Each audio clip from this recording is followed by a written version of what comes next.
Okay, people, welcome back to another Fwoosh review. Tonight I'm going to take a quick look at the Build-A-Figure Hobgoblin from the Spider-Man Legends Infinite series. And initial thought, this guy was a pain in the ass. It's not because I don't like the design. I do like the design of the new Hobgoblin. I'm good with it. It kind of veers away from the Green Goblin look. You know, I always thought of Hobgoblin as kind of a, a poor man's Green Goblin, if that makes sense. That's taking away nothing from Hobgoblin, but it gets rid of the Goblin Glider. It gives him some wings. It makes Hobgoblin come into his own character. For now, I am good with this Hobgoblin. Nothing against the design. And when I say pain in the ass, I'm kind of overstating that. Yeah, it was a little frustrating. Mostly the head. Trying to get this thing to pop on, crazy. I don't know why. I guess it's because of the hood. I wish the head was easy to take out of the hood, or the hood was a softer material. But the hood itself is stiff. My second problem was I put the hood on before I put the backpack on, so these straps had to go up under, so when I was fiddling with that, head popped off again. I had to fiddle that back on with the straps on here. At first I had the straps out, and they were kind of below the shoulder. Once you get those in and up, it eliminates the gap between the hood and the body, because the straps are apparently supposed to go there. It also allows more clearance for the arms to come down. Going back to the design, I do like the sculpt on this. Like I said in another review, looking at the torso, I didn't realize it until I actually got the figure in my hands, but he looks kind of like a pumpkin. It looks like pumpkin skin here. I don't know if that was intentional.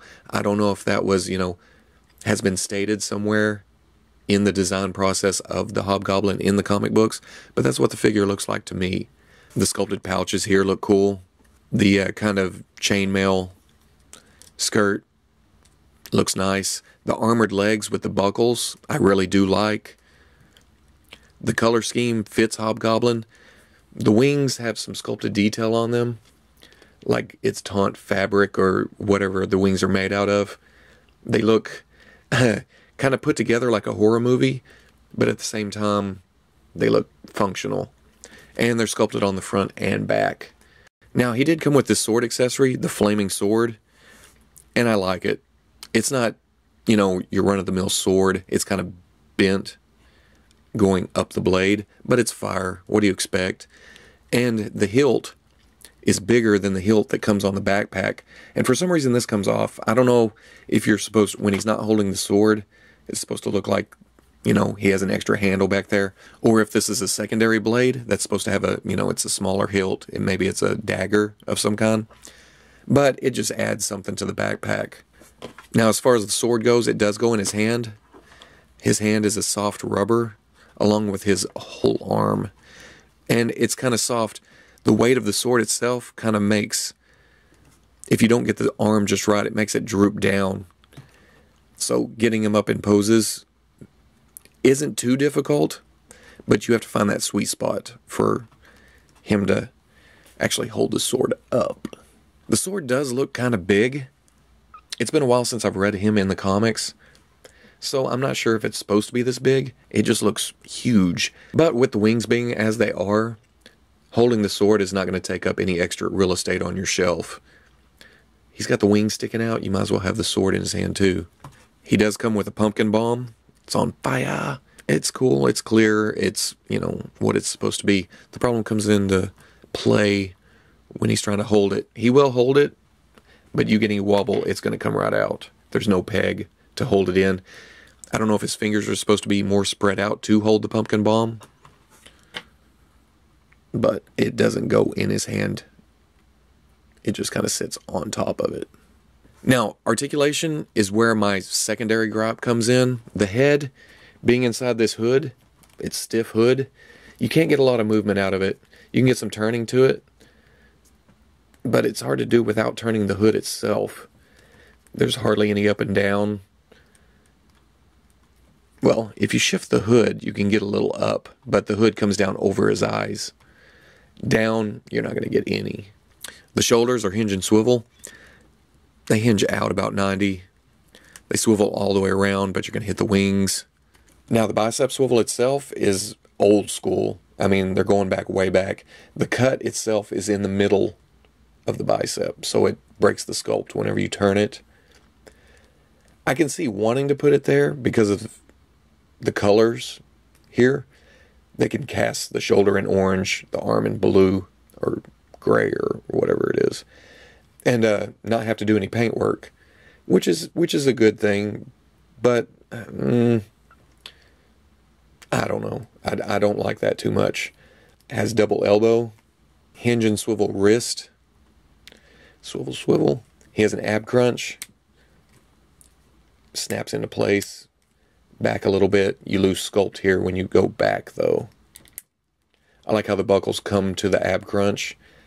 It doesn't really hide it, but it doesn't break up whenever you crunch them. It comes down. Got a swivel at the waist.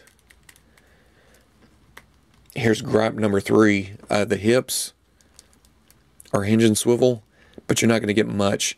It comes up between the split and the skirt, but the skirt, or pouches, or whatever, isn't really flexible. There's no out, so you're not going to get a lot. But the more I get around on it, it comes out about there, goes back about there, comes out about there. Got a thigh swivel, double hinge knees, hinge at the ankle, not forward, there's not a lot of forward, and then the peg going forward for rocker ankle action. I don't know if you can take the backpack off the wings themselves without taking off the arms, because it will not slide off to get out of there easily anyway, without the backpack's also pinned in the back, so it may be, well, let's see, where are we going here? Oh, well, there you go. You can take it off. You get a little bit more head movement without those straps underneath. In fact, the whole head feels better without the straps. So no wings, a little more head movement, but not a whole lot. For some reason, I don't like him as much without the wings. I don't know, the wings add something to the overall body, the overall look of this character. Little dynamic. Right now, he looks plain. I don't like it. Get the straps back up and over. Make sure the straps go under the hood, and it just pins into the back like that, and just slip them up and under. Go hood go. And there you go. He has his wings back on. So that's kind of nifty. And even with the articulation gripes I have with this figure, he's gonna stand there. I mean, it's a unique character to go on the Spider-Man shelf, so he'll go. I would compare him with the old Hobgoblin, but for some reason I cannot find mine. The more reviews I do, and the more compares I want to do with figures, the more I realize I've either foddered, gotten rid of, or completely lost. I'm a terrible collector, apparently. Here he is compared with the Spider-Man from the Wave. And pretty good size. He's a little bit taller, a little bit bigger. He works. He'll go on the shelf. So if you like the review, comment, like, subscribe, and I'll catch you on the Fwoosh. The first thing that caught my eye was this kick-ass just representation of Thor swinging his hammer, spinning it around, getting ready to whip up a whirlwind, or, you know, take off to fly or whatever. This is worth the price of admission.